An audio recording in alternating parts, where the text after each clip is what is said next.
Nolan's body slammed against the restraints of the crash harness, ribs screaming as the escape pod ricocheted off a jagged cliffside and spun into an uncontrolled descent. The shriek of metal on stone drowned out every warning light. Sparks sprayed through the cramped capsule, and the world became a blur of smoke, impact, and roaring flame. Then blackness. He woke coughing, vision swimming behind a shattered visor. His helmet had spiderweb cracks across the faceplate, and blood pooled along his temple. He felt like his bones had been scrubbed with sandpaper. The air stank of ozone and scorched plastic. Too dense. Too heavy. Too wrong. Atmosphere's off. He rasped to no one, voice a brittle whisper. Every breath was a saw blade against his throat. The pod was still mostly intact, half buried in some kind of mossy underbrush. He reached for the beacon switch. Nothing. Lights were dead. The transmitter was crushed. He yanked himself free from the crashed chair and immediately gasped as fire lanced up his left leg. Broken. Fantastic. He managed to pull himself into a sitting position, cringing as he reached for a cracked medkit and jammed a stim into his thigh. Relief surged in dull pulses. That's when he heard it. Rustling. Outside. Not wind. Movement. Breathing. He snatched up a jagged length of metal plating, barely more than a splinter, and dragged himself toward the half-melted hatch. Through the heat-shimmering trees, strange purple mist curled between vines and bark unlike any forest he'd seen. Plants shimmered under an eerie ultraviolet glow, leaves twitching faintly, as though aware. Then she appeared, out of the mist like a ghost made flesh. Tall. Lean. Fur deep violet, like nightfall over ice.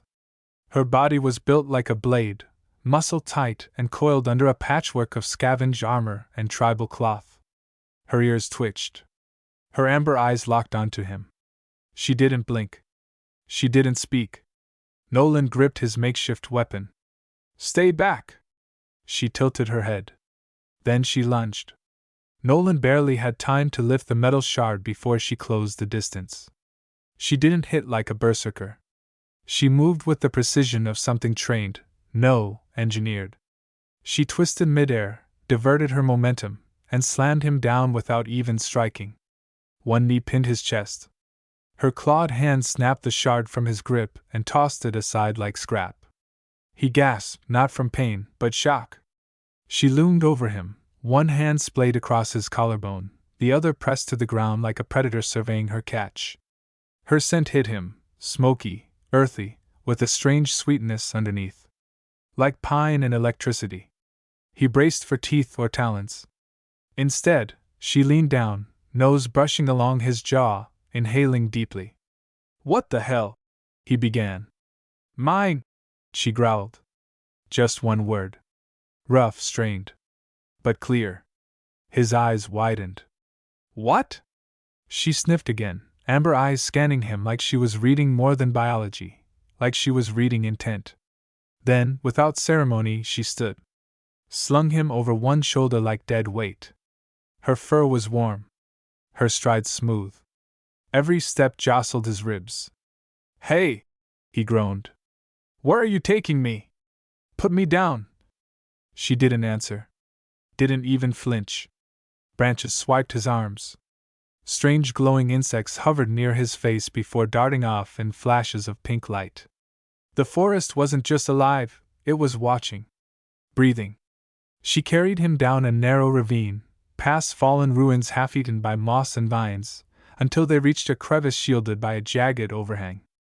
Inside was a den, part cave, part shipwreck, reinforced with twisted plating and stitched tarp. Handmade. Lived in. She set him down gently, knelt, and vanished behind a curtain of hanging cords. Nolan sat frozen. What just happened? She came back moments later, tossing a pack to the ground. Inside, water. Cooked meat. Roots. Something like protein bars made of bark and jerky. You want me alive? He asked. She crouched again, watching. You, not threat. Oh, he said dryly. Good to know. That's a new one. The purple-furred woman tilted her head. You speak strange. Fast. You speak at all, he muttered. That's the surprise. She placed a clawed hand over her chest. Sayla.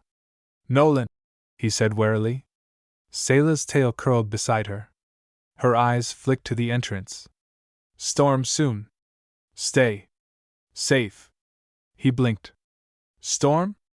A distant hiss echoed through the jungle, like boiling acid pouring across glass. Storm, she repeated. Burns skin.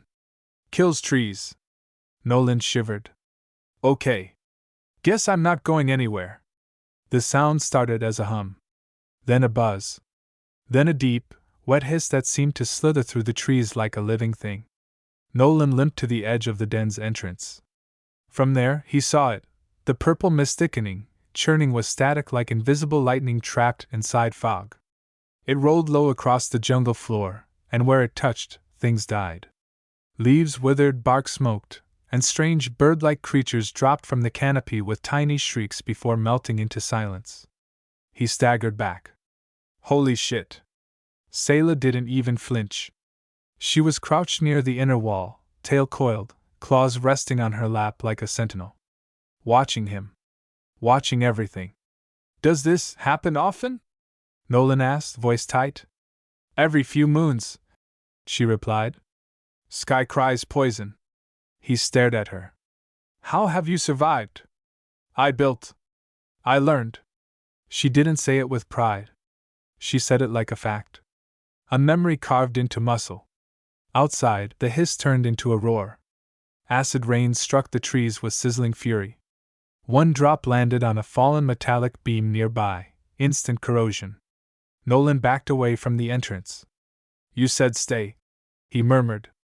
I get it now. Sayla stood, crossed the space in 2 silent strides, and pulled a blanket from a bundle near the wall. It was made from shredded thermal cloth, and something that looked like animal hide. She laid it down on the soft patch of moss near the corner. Sleep, she said simply. He blinked. That's a big assumption. She looked at him. Dead serious. No chains, she said. Not needed. You already mine. It wasn't a threat. But it wasn't a joke either.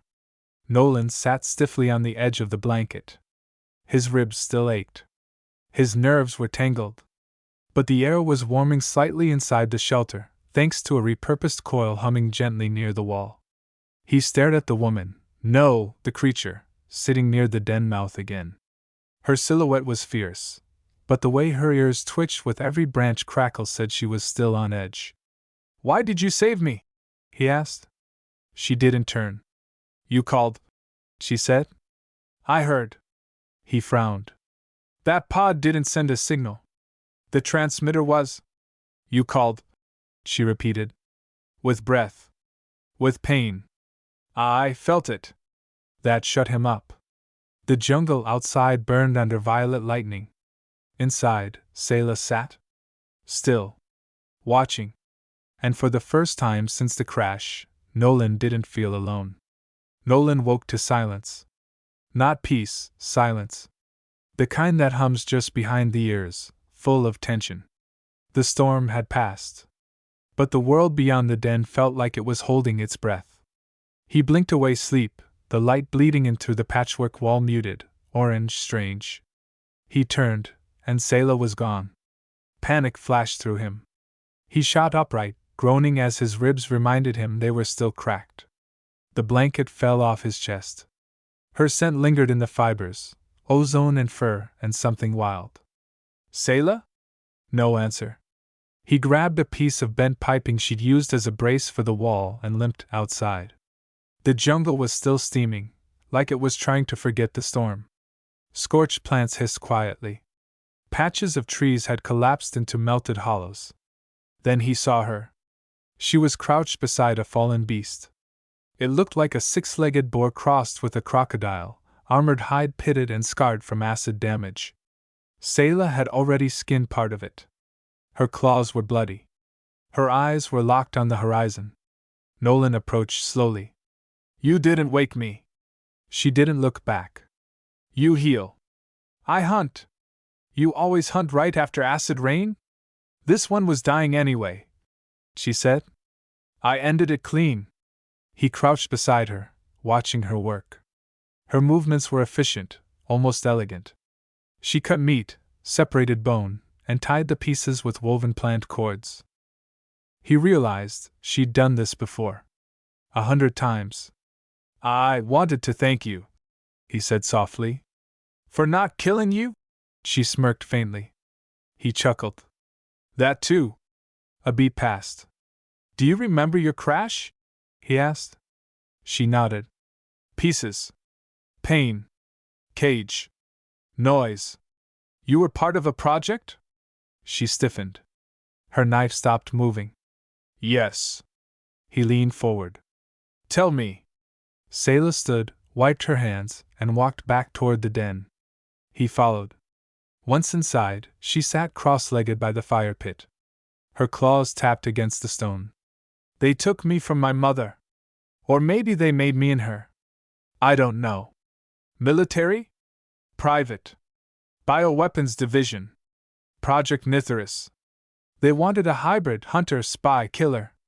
Fast. Silent. He sat across from her, frowning. But you broke out. I was prototype 12.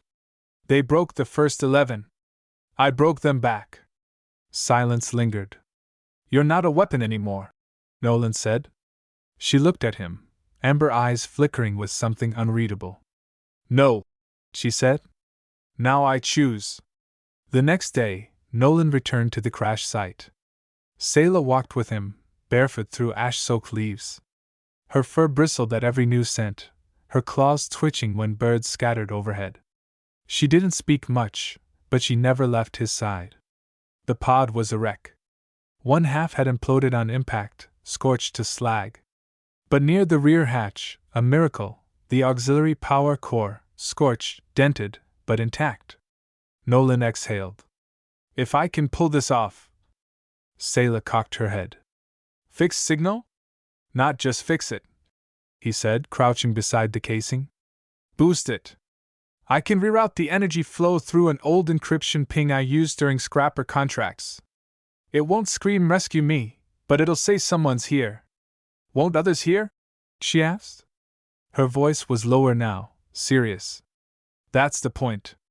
Selah didn't look reassured. Still, they worked. Nolan used a melted strut to pry open the casing. Selah scouted nearby, sniffing, listening. She came back with wire scrap from an old survey drone half swallowed by mud. By dusk, they returned to the den with their haul, power core, fuses, wiring, even a half-working transmitter mount.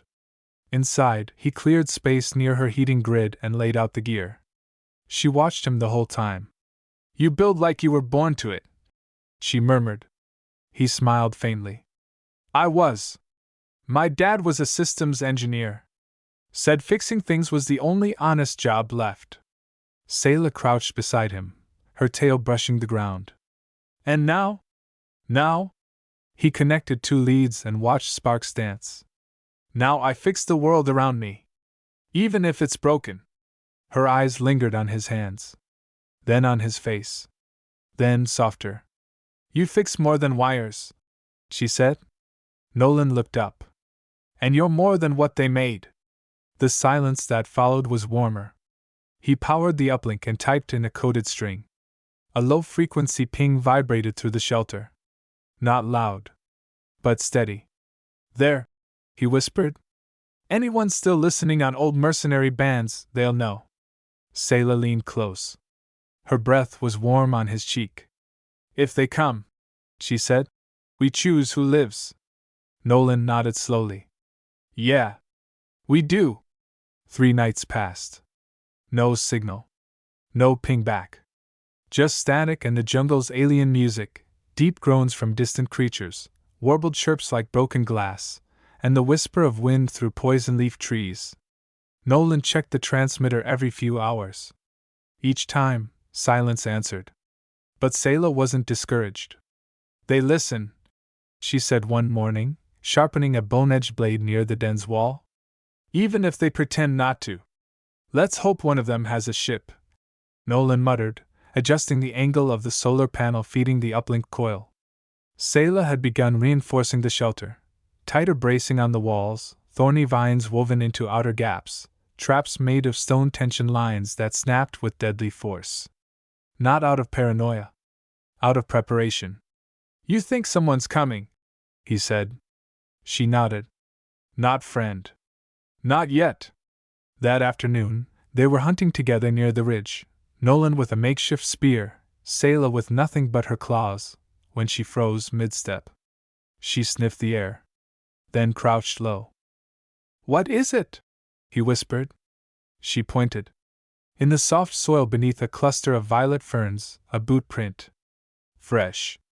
Deep. Heavy. 3 men, she murmured. Same step. 1 scanner. 1 rifle.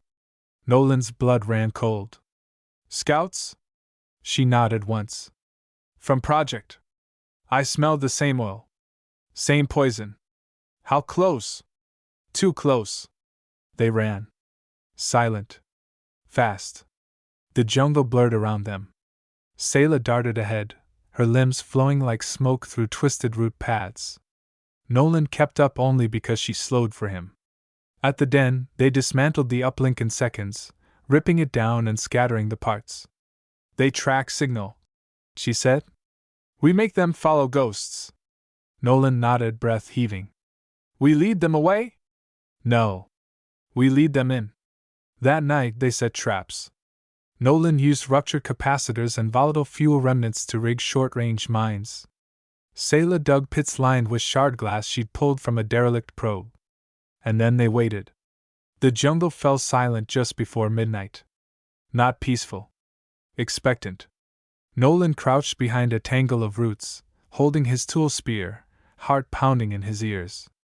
Then he saw them, 3 dark shapes moving low and fast. Their suits were matte black. No insignia. No lights. Just mercenaries. Private kill team.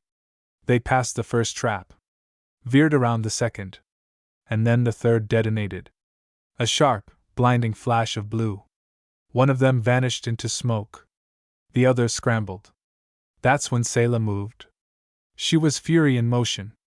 She dropped from the canopy with a snarl, slammed one attacker to the ground, and raked her claws through his visor. The other turned to fire, but Nolan was already there, jamming his spear into the rifle's barrel. The round exploded inside the weapon. The man screamed. Then fell silent. Selah stood over the corpses, chest heaving. "You live?" she asked. Nolan leaned on the spear, panting. "Yeah. Thanks to you." She crouched, pressed a clawed hand over his heart. "Not luck. Promise." And this time, he didn't pull away. They burned the bodies at dawn. Not out of anger. Out of necessity. The jungle was full of predators, creatures drawn to blood, oil, heat. Even worse were the drones, sniffing for biosignatures like wolves bred from code. Selah stacked the corpses in a pit lined with sap-drenched bark, then struck a flare stone. The fire whooshed up, angry and bright, lighting the clearing in gold and red. Nolan stood beside her, wiping soot from his arms. "That'll bring attention." "Good," she replied, tail flicking. "Let them come." He looked at her, face smudged, claws caked in blood, but her stance was straight. Confident. Not afraid. "You're really not scared of them, are you?" Selah turned, her ears twitching at the edge of his question. "I was made without fear. It took me years to grow some. But I fear one thing now." "What?" She motioned toward the den, the tools he'd rigged, the uplink they'd built together. "Losing this." Nolan swallowed. "Then we don't." That night they didn't rest. Nolan cannibalized parts from the mercenaries' gear, advanced optics, fresh batteries, encrypted chips. With Selah's help, they reinforced the transmitter again and angled it toward the stars. "I found an old frequency," he explained, fingers typing as he spoke. "Dead code. Only pre-Union scrappers used it, back in the erasure years. If anyone hears this, they'll know what it means." Selah crouched beside him, eyes flicking to the open jungle. "And if enemies hear?" Then we make sure they regret it. He flipped the final switch. The signal burst out, not a distress call, but something older. Something truer. A whisper of resistance. A call to those who'd survived, been forgotten, erased. Selah sat beside him near the fire, tail brushing his side. You didn't have to stay, he said. You didn't have to fix, she replied. They fell into silence, the kind that only survivors can share, full of scars and steady breaths.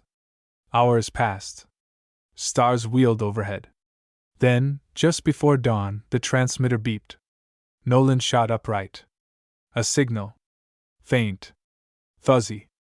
But real. He traced the source. A freighter, he whispered.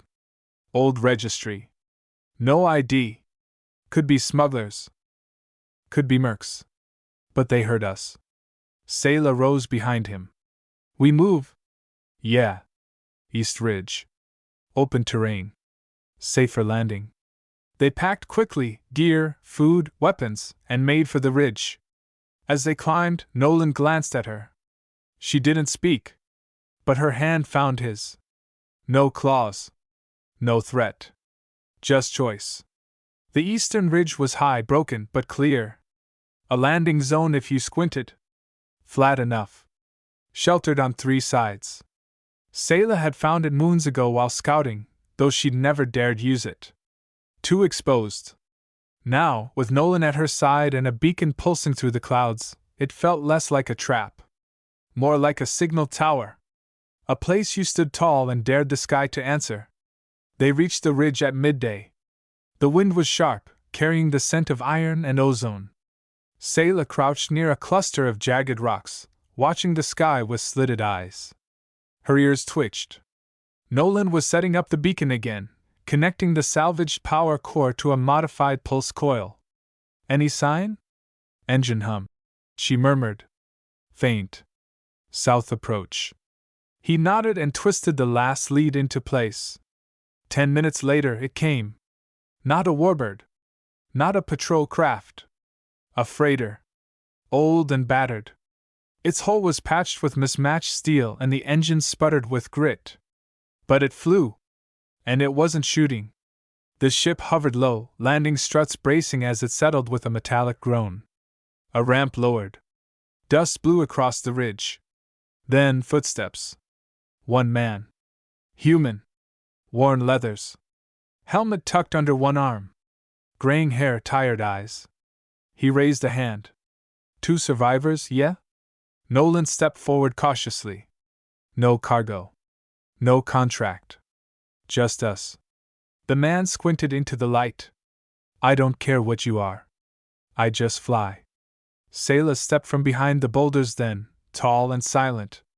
Her purple fur shimmered in the breeze, her tail curling behind her like a shadow. The pilot's brow lifted, but he didn't reach for a weapon. I've seen weirder. He muttered. You coming? Nolan turned to her. Your call. Selah's gaze lingered on the forests behind them, on the place where blood and silence lived. Then she looked at him. Together. They stepped forward. The interior of the ship was narrow and dim, patched with age. Every bolt whispered of salvaged pasts. The walls bore soot stains and hand-scrawled coordinates. It smelled of oil, recycled air, and dust. Nolan stepped inside first, ducking low. The pilot, who introduced himself as Cass, didn't ask questions. Just waved a hand toward 2 harnessed crash seats bolted to the bulkhead. No logs. No scans. Just sit. We jump in 5. Where to? Nolan asked, strapping in. Cass shrugged. Drift sector. No registry. Orbit above a dead moon. Good place to vanish. Selah entered behind him, eyes scanning everything, vents, hatches, corners. Her tail twitched, and her claws flexed when the jump coils began to charge. She didn't look afraid. But alert. Always alert. Cass noticed. She always like this? Nolan smiled faintly. Only when she's breathing. The engine whined as the ship rose from the ridge. Through the viewport, the jungle shrank, swallowed by clouds and distance. The crater. The den. The traps. All faded into mist. Selah stood beside Nolan, her paw-like hand resting on the bulkhead. Her gaze didn't leave the window until the trees were gone. You said we'd find Sky, she whispered. He turned. And now it's ours. She leaned into him, not heavily, but present. Real. Warm. The jump came a moment later, a sharp lurch through artificial gravity and folded space. The stars stretched, bent, and then snapped back into place. They had left the planet behind. 3 days later, the ship dropped out of drift space with a groan like a wounded animal. Before them, a small, cracked moon bathed in cobalt light. No beacon. No name on Union charts. Just one of 100 ghost rocks abandoned after the mining wars. The kind of place no one visited, unless they needed to disappear. Cass angled the freighter low, engines whispering. Locals call it hollow. Don't ask why. Nolan peered out the port window. Below, the surface was dust and stone, broken by canyons and blackened scars.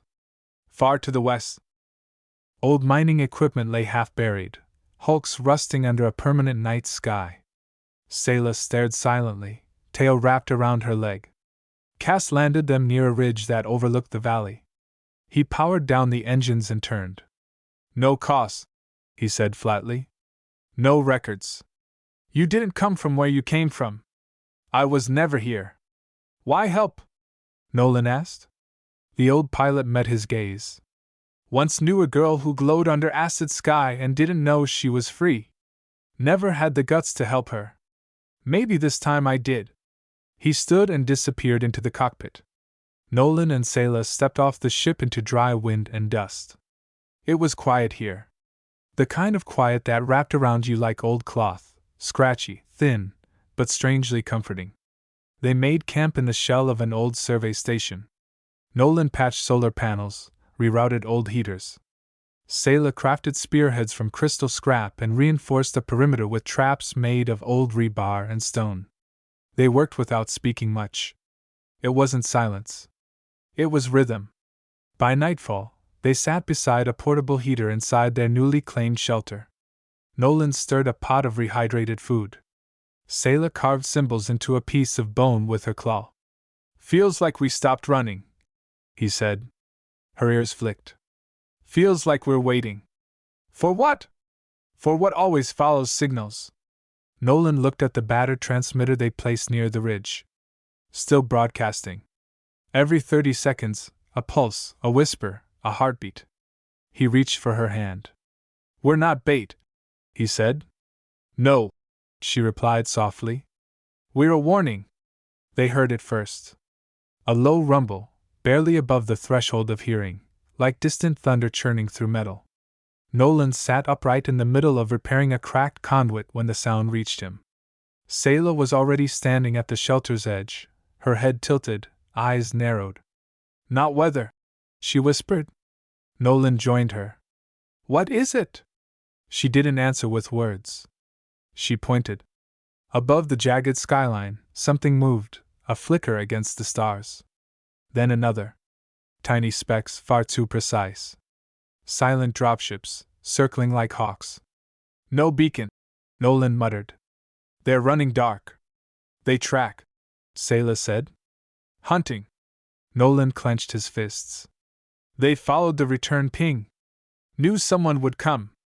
And now they know where, she said grimly. They had hours at best. They packed in silence. Nolan loaded what gear they could carry, a modified coil rifle, ration bricks, med kits, a portable uplink. Selah strapped a curved machete to her back and tied her scavenged armor plates tight across her chest. Where are we going? He asked. She nodded toward a black ravine to the west. Old shaft. Forgotten tunnels. I saw them on the first night. Deep enough to vanish. They moved fast, under cover of wind and stone. Dust stung their eyes. Their shadows stretched long across the ash-colored landscape.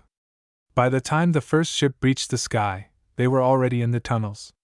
The entrance was narrow, obscured by fallen beams and cracked support pillars.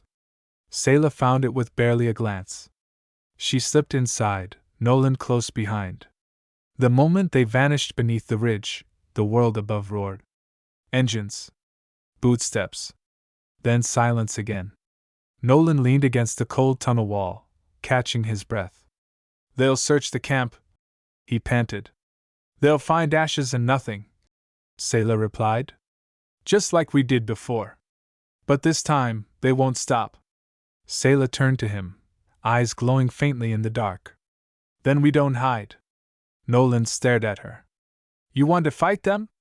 She stepped closer, placing a hand over his heart. "No," she said. "I want to finish them." The tunnel descended in tight spirals, carved decades ago by machines long buried under dust. Rusted rails lined the path. Broken lights hung like cobwebs. But Sayla moved without hesitation. She knew this kind of place, forgotten, caged, dead. "Feels familiar," Nolan murmured, stepping over an old mining cart warped by time.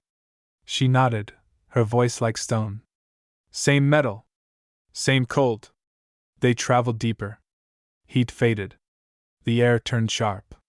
They passed rooms sealed behind bent blast doors, offices, control booths, even a genetics lab choked with shattered screens and melted wiring. Nolan paused at a wall where old white letters spelled something barely legible. Site 7, Biocontainment. Sayla stopped too. "You recognize it?" he asked. She said nothing, but her body tensed. Her claws tapped the floor once. Twice. "This is where they made others. Others like her." They moved again. Hours passed before they found a central shaft, an old control room perched above a nest of server racks and storage banks. Dust thick as snow blanketed everything. But the hum of residual power still ran through the floor. Nolan dropped his pack. "We could reroute uplink here. Broadcast wideband. Real wide. Data dump, everything we know, where you came from, what they did." Sayla stared at a cracked monitor. "And show the galaxy what they buried." He nodded. "We bring light into their dark." She placed her clawed hand on his. "I'm ready." As Nolan connected the scout pad to the remaining uplink dish, Sayla moved to the lower level. She found sealed pods, long since dead, but one still blinked weakly. Inside, curled in stasis, was another hybrid. Not like her. Feline. Younger. Smaller. Still breathing. She froze. "Nolan!" she called, her voice low. He came fast. When he saw the pod, he knelt beside her. "Holy, he's alive!" Sayla stared at the pod, her tail twitching slowly. "They made more." Nolan checked the readings. "Stasis is degrading. We can't leave him here." Sayla said nothing. Then quietly, "We bury him, if he dies. Not as weapon. As brother." Nolan swallowed. "And if he lives? We protect him. Like I was never protected." He nodded. Together, they carried the pod to the upper platform and began to stabilize it. Behind them, far above, something shook the dust from the ceiling. The enemy had found their trail. The ground shuddered. Dust rained from the ceiling in fine streams as a tremor rolled through the tunnel system. Nolan tightened the straps on the stasis pod, securing it against the server bulkhead. "They're breaching," he said, voice tight. Sayla was already moving, slipping into the shadows near the choke point hallway. Her blade gleamed faintly in the emergency lighting. She turned her head toward him once. "You guard the pod. I break the first wave." "Not alone," he said, grabbing the coil rifle. "Not anymore." She gave him a look, half frustration, half pride. Then nodded once. The first explosion rocked the lower corridor. They came in fast, sleek armor, black visors, weapons humming with pulse energy. No insignia. No mercy. Private Blacksite Retrieval Squad. Sayla struck before the first shot was fired. She dropped from the ceiling like a falling star, claws flashing in a single wide arc that tore the lead soldier's visor in half. Sparks sprayed. A scream choked into static. Nolan fired next, short, controlled bursts. The rifle kicked harder than it should have, but the shots were good. The second attacker slammed against the wall, leaving a smear of melted armor and blood. The third turned to flee. Mistake. Sayla was on him in 2 strides. He didn't get back up. Silence fell again. Nolan leaned against the server rack, panting, ribs throbbing. That's 3. Scout team, Sayla muttered. First line. More follow. We hold this line? No, she said, grabbing her blade from a body. We move. To where? The source. She pointed deeper into the structure, where a hidden freight shaft, half collapsed, led down into a power node still humming faintly. If this place is still linked to the blacksite's mainframe, Nolan realized, then it's a doorway. A hardwired node that still speaks to the network. Then we speak louder, Sayla growled. Together they moved. They rigged traps behind them, coil bombs, tripwires from old rail sensors, flashbacks scavenged from dead mercs. Sayla moved with the efficiency of a soldier born in silence. By the time they reached the final junction, the power node's heartbeat echoed through the floor. A voice crackled through their stolen helmet comms. Subject 12 located. Extraction imminent. Terminate human asset. Nolan's stomach dropped. Sayla's eyes burned. They still call me subject, she said softly. Nolan placed a hand over hers. Then we show them your name. The node chamber pulsed with dim blue light. A buried server core, cylindrical, humming like a sleeping giant, stood at the room's center, wrapped in cables thick as tree trunks. Each breath of power it exhaled vibrated through the steel floor, like a heartbeat too stubborn to stop. Nolan approached the interface. Still active, he muttered, pulling the scout pad from his belt and linking the bypass cable. This thing's connected to the whole grid. Theta 7, blacksite genetics banks, security logs. Everything they ever did to you. Sayla stood beside him, arms folded across her chest. She stared at the core like it was alive. Like it had whispered in her bones since birth. This place knew my name before I did. He didn't speak. She stepped forward, touched a claw gently to the terminal's edge. I was File 12. Prototype Series D. Hybrid Apex class. Stronger, faster, quieter. Genetically volatile. You were made a weapon, Nolan said. She nodded. But I broke the cage. I rewrote the code. No, he said, tapping commands into the terminal. We delete theirs. Warning, core access requested. Admin override required. Can't get in clean, Nolan muttered. Encrypted under Omega-level protocols. But if I trigger a full memory purge. Do it, Sayla said. It'll fry the whole system. Bring every last operative down here to stop it. She looked back at him, eyes steady. Good. He pressed the key. The lights flickered. Somewhere above them, an alarm wailed. Emergency data purge initiated. Lockdown sequence engaged. Sayla turned toward the corridor. They're coming. Nolan armed his rifle. Then we hold them off long enough to burn the truth. The hallway lit with movement. The first attackers didn't speak. Just swept in formation, rifles raised, thermal sights hot. Nolan opened fire. Sayla roared. She moved like fire, a streak of violet fury. Her claws caught armor plates and tore them free like bark from a tree. One merc went down screaming. Another lost his footing, only to be tackled into the server racks by Nolan. The noise was chaos, gunfire, sparks, the shriek of blade against metal. But through it all, the purge continued. Lines of red code streamed down the screen behind them, personnel files, experiment data, subject logs. Everything that had ever been done to her. Erased. One merc lunged toward the console. Sayla intercepted him midair, her claws slamming into his chest. You don't get to write my ending. She threw him into the wall with enough force to crack steel. Then turned to Nolan, breathing hard, blood dripping down one arm. How much longer? He looked back at the console. 30 seconds. She planted herself between him and the door.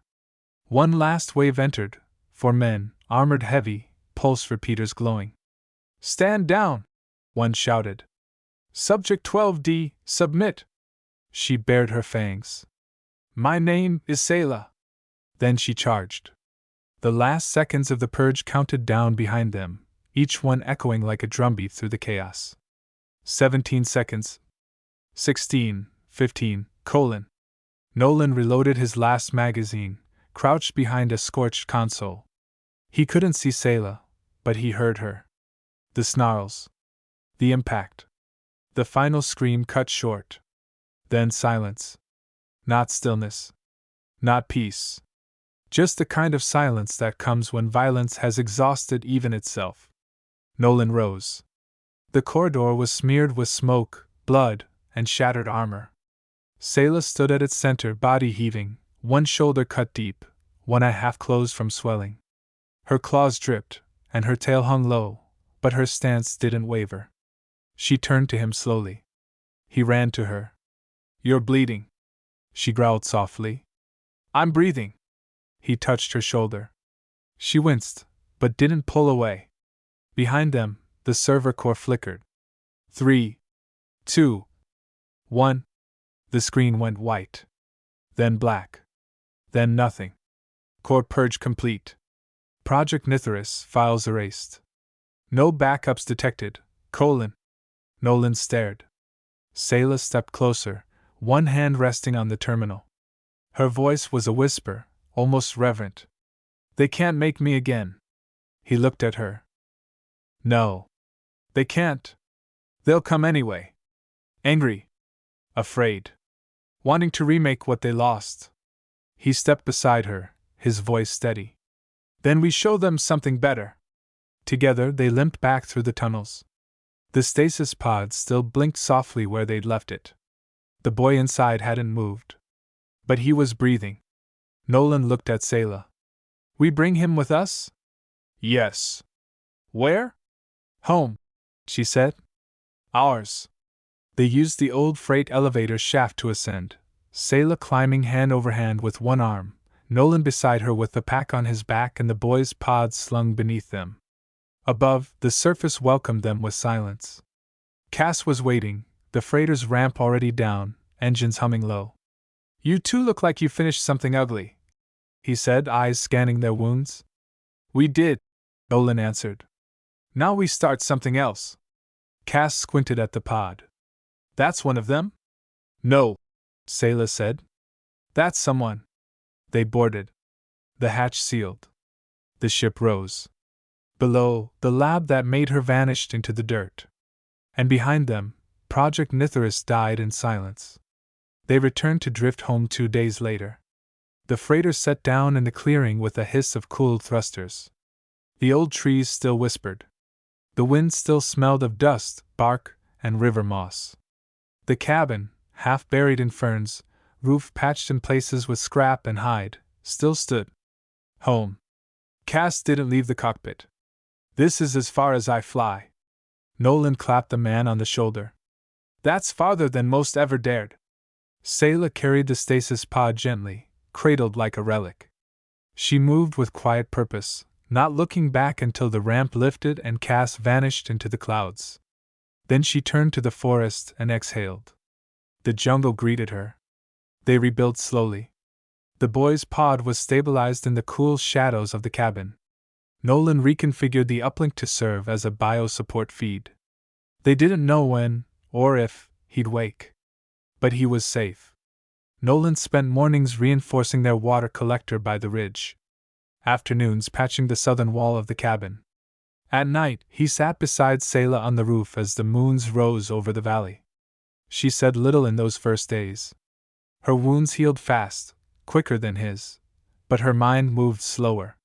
He caught her staring into the trees, tail twitching, jaw clenched. "They'll come again," she said one night. Nolan watched her profile in the starlight. "Maybe. But they won't come as gods anymore. They'll come scared." She didn't answer. Instead, she rested her head on his shoulder. Her fur was soft beneath his hand. For the first time since the crash, there was no war waiting. No cage. No alarms. Just wind. Weeks passed. The boy stirred. One morning, Nolan woke to soft tapping sounds in the cabin. The pod was open. The boy was sitting, blinking slowly, pupils adjusting to the dim light. His fur was paler than Selah's, with flecks of white at his cheeks and ears. His eyes glowed softly. His chest rose and fell, unsure of breath. Selah stood a few feet away, arms crossed, tail curled behind her. He looked at her. Then at Nolan. Then back. "Where am I?" he rasped. Selah stepped forward. "You are free." The boy's voice was raw and used. He sat wrapped in a blanket stitched from old survival cloth and jungle hide, cradling a warm bowl of broth. His hands trembled when he lifted it. Not from cold. From confusion. "I don't remember my name." "That's okay," Nolan said gently, crouching beside him. "You can choose one. Like we did." Selah stood by the doorway, watching. Not tense. Just guarded. "You're not a test anymore," she said. "You're not a number." The boy glanced up at her. "What were you before?" "File 12D," she answered flatly. "Project Nithurus." "Same as you." He blinked. "Then they made us the same?" "No," she said, stepping forward. "I made me. You will too." He stared into the broth, processing. Then, softly, "Can I stay?" Nolan smiled. "You already are." The days that followed were slow, careful. The boy, who eventually chose the name Rin, learned quickly. He followed Nolan through the woods, asking questions about wires, coils, traps. He mimicked Selah's movements at night, practicing with a carved wooden blade, copying the way she stepped and pivoted through the leaves. But sometimes he cried. In his sleep. In the quiet. When the old scars under his fur burned. Nolan sat with him on those nights. "They put things inside me," Ren whispered once. "I don't know what. But I feel it." "I know," Nolan said. "So does she." Ren looked toward Selah, who stood in the clearing just beyond the firelight, watching the treeling. "She scares me," he admitted. "She scares everyone," Nolan said with a grin. "Even herself, sometimes. But you trust her." "With my life." Ren hesitated. Then nodded. "Then maybe I can learn that too." Later that night, Selah found Nolan alone by the edge of the clearing. "He's not like me," she said. "No," Nolan replied. "He's not broken. He's new." She looked up at the stars. "And this time, he won't be alone." It started as a flicker. A soft pulse. A ghost blink on the old transmitter screen. Faint. Fuzzy. Weak enough that it barely registered. But Nolan noticed. He stared at it, heart thudding. "That's not background radiation." Selah crossed the cabin in 3 strides, eyes narrowing as she leaned over the screen. Ren stood behind her, tail low, watching with curiosity and unease. "Encrypted?" she asked. "No," Nolan murmured. "Open band. Old bandwidth." Ren frowned. "Is it them?" Nolan shook his head. "They don't send warnings." He tapped in a trace command. The signal origin was buried, bouncing through 6 outdated relay satellites. But the core message was simple. Raw text. To those who survived. "We saw what you erased. You're not alone." Below the message, coordinates. Outer rim. A mining belt called Pharaoh's Reach. Unregulated, unclaimed. Perfect place for ghosts to gather. Ren tilted his head. "Is it a trap?" Selah's jaw tightened. "Maybe. But maybe not." Nolan looked at them both. "They saw the purge. That means they have access. They're watching. Maybe waiting for someone to step forward." Selah turned toward the window, where wind moved the jungle leaves like breath. She stood silently for a long time. Then, "You want to go?" "I want to see who else they tried to erase," Nolan said. "We could help them. Bring them here. Or build something out there." Ren's voice was small. "What if they hurt you?" Sayla crouched beside him, resting one clawed hand gently on his shoulder. Then they meet me. That night, the stars over Drift Home shimmered like fractured crystal. Nolan rigged a portable signal booster into the satellite dish on the ridge. He encoded a reply and fed it into the relay system using scrapper encryption. We hear you. Coordinates acknowledged. Sending proof. Attached, a single image. Sayla. Standing beside Rin. Their cabin behind them. No lab. No shackles. Just sky and choice. They left Drift Home just before the rains returned. Cass came back. Of course he did. He never asked how Sayla healed so fast, or why Nolan walked with a new limp, or why Rin clutched a scrap blade even in his sleep. He just nodded at the gear they loaded into the hold and muttered, "Didn't think I'd fly a damn rebellion siege ship." They flew low and quiet, through dust rings and smuggler lanes. 3 days later, they arrived at Pharaoh's Reach. It wasn't a planet so much as a cluster, broken asteroids lashed together by old mining cables and sealed domes. The core hub pulsed with power drawn from a collapsed microstar suspended by artificial gravity. At a glance, it looked abandoned. But it wasn't. Nolan saw the signs: recently welded hulls, fresh heat venting, docked ships that bore no flags. This was a ghost haven. A graveyard where the dead learned to whisper again. Cass set them down gently on Dock 3B. "You're sure about this?" he asked. Sayla looked out the porthole. Her furs shimmered softly in the freighter's cabin light. "No," she said. "That's how I know it matters." Inside the station, they were met by a man with a metal spine and tired eyes. He didn't offer a name. Just motioned them through the security arch with a wave. "Got your signal," he said, voice rough with smoke. "Didn't believe it till we saw the face." He looked at Sayla. "You're the prototype." She stepped forward, her presence immediate. "I'm the survivor." That got a smile out of him. A weary one, but real.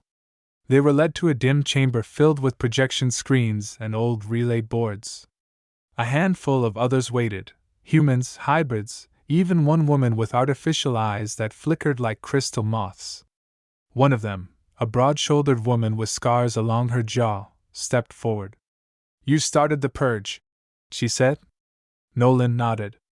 "We ended Project Nithris." "No," the woman said. She pointed at Sayla. "She ended it." The room shifted. Respect. Fear. Ah. Ren pressed closer to Sayla's side. She looked at them all and said simply, "You're not broken.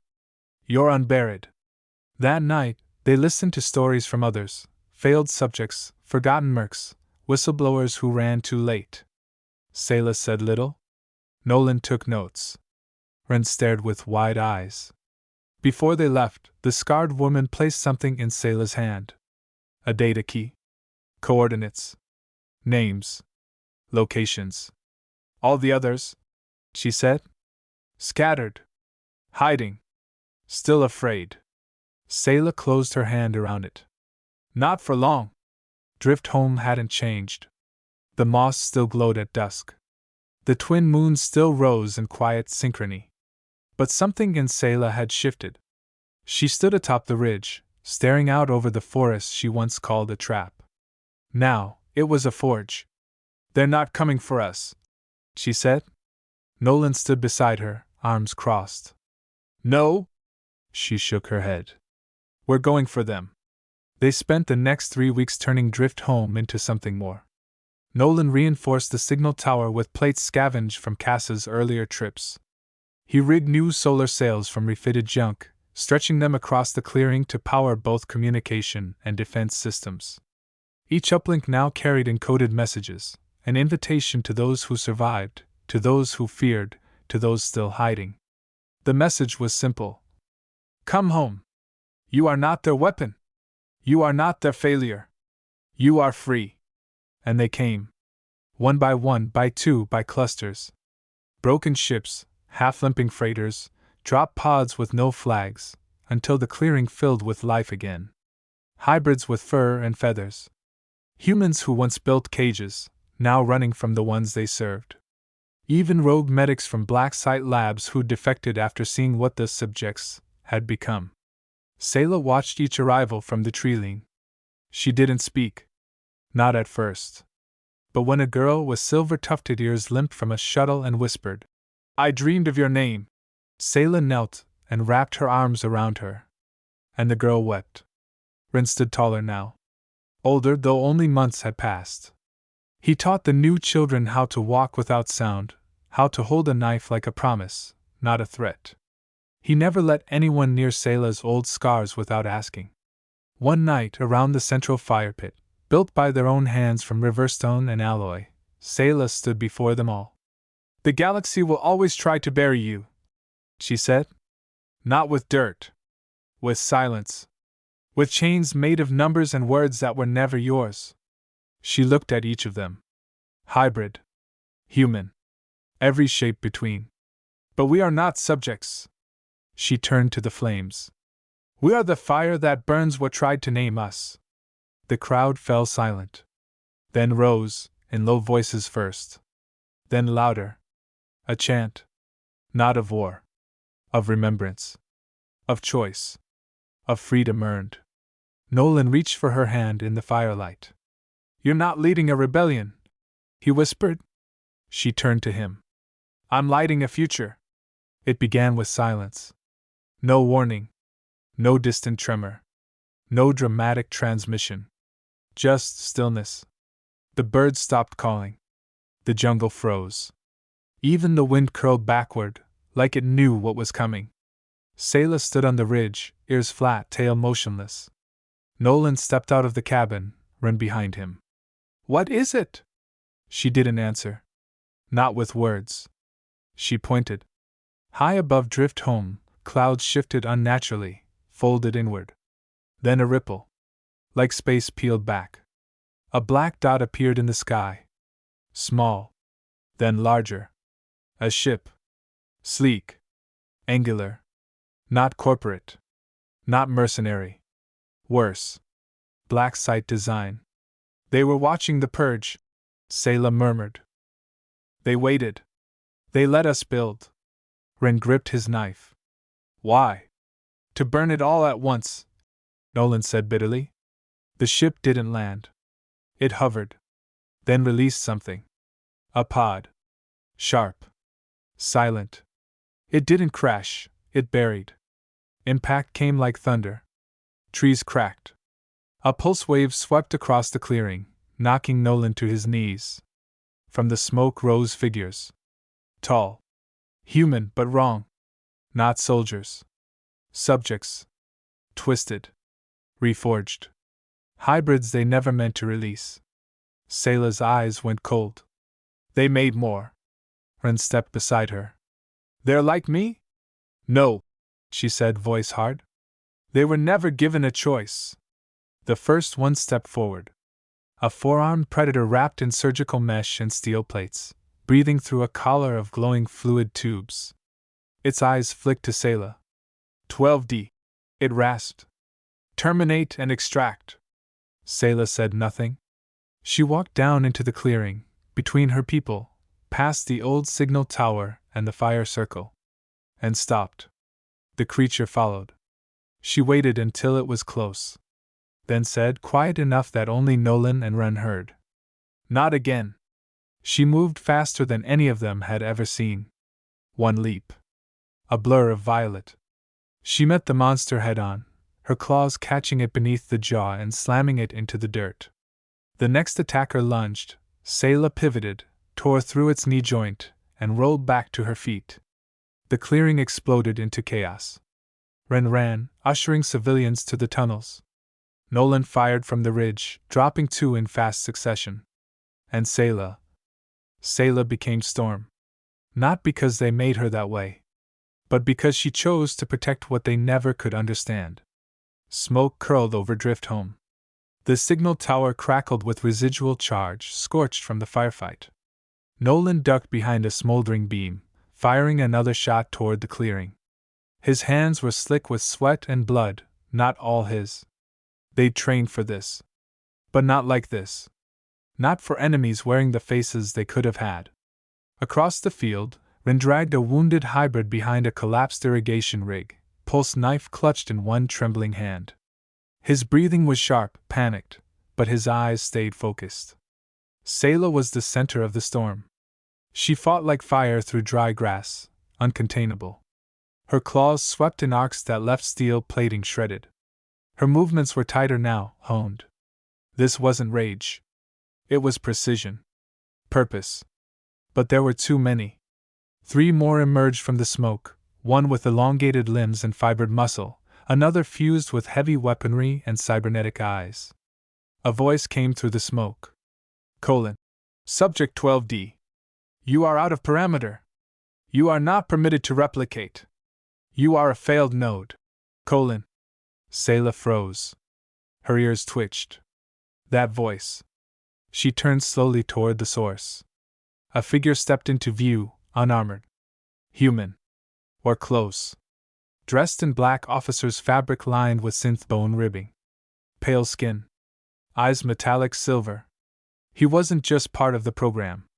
He was its architect. Hello again, he said. You were supposed to die quietly. Alone. Like the others. She took one slow step forward. You're from Theta 7. He smiled. I am Theta 7. Behind her, Nolan raised his rifle. The man didn't flinch. You didn't erase the data, Sayla whispered. You moved it. Shadow Protocol, he confirmed. You triggered the purge. But we always had backups. Her claws flexed. Why send the others? To remind you that you are not unique. Nolan stepped beside her. She's not a test. She's not yours, the man said coldly. She was never meant to survive. Ren's voice rang out from behind them. Then maybe survival's what broke your machine. The silver-eyed man frowned. Sayla's voice dropped low, fangs glinting in the firelight. You came to reclaim a ghost. You'll leave buried under what you built. And with that, she leapt. The man didn't have time to speak again. Sayla struck first, claws out, fangs bared, her body a blur of muscle and fury. She hit him square in the chest. They crashed backward into the mud, his breath leaving in a choked gasp. But he didn't die. Not yet. Under the black uniform, his torso shimmered, some kind of kinetic weave. Armor laced with reaction mesh. He rolled, faster than a normal man, and drove a knife toward her side. She caught his wrist mid-air. Twisted. It snapped. He screamed. Then Rin was beside them, his knife buried into the man's calf with a sound like tearing wire. You don't get to touch her, the boy growled. The others, the twisted subjects, hesitated. They saw their commander fall. Some lunged. Some fled. The battle fractured. Nolan sprinted down the ridge, coil rifle in hand. He dropped one merc with a clean headshot and slammed into a second with his shoulder, knocking them into Sayla's waiting claws. Blood sprayed. Sparks flew. And still, the man gasped for air. You think you've won? He rasped, coughing silver onto the ground. Sayla stood over him. I don't think, she said. I choose. She drove her clawed hand through the weave at his chest, bypassing armor, cutting past cybernetics, until she found the node buried in his ribcage, the transmitter that controlled the others. That stored the last backup. And crushed it. His body convulsed. The others, the subjects he controlled, staggered. Some collapsed, clawing at their heads, finally silent. Others stood, blinking slowly, as if waking from a long nightmare. The last spark of the project flickered. Died. Sayla turned away. He wasn't the end, Nolan said quietly beside her. No, she agreed. But I am. They buried the architect in silence. Not as a man. Not as a monster. As a warning. Days passed. Wounds healed. The clearing burned for a time, then regrew. The hybrids who had been freed stayed. Some left. Others wandered. But none called themselves property again. Sayla rebuilt the tower, not to send warnings. to send welcome. Drift home became myth.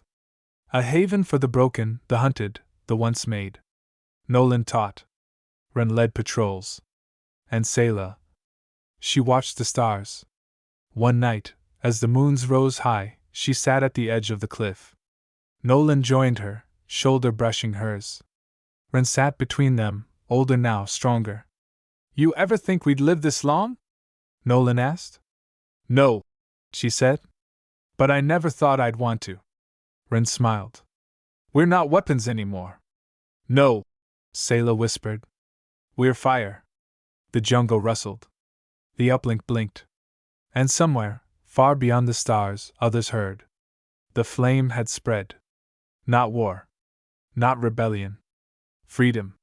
And this time, it could not be erased.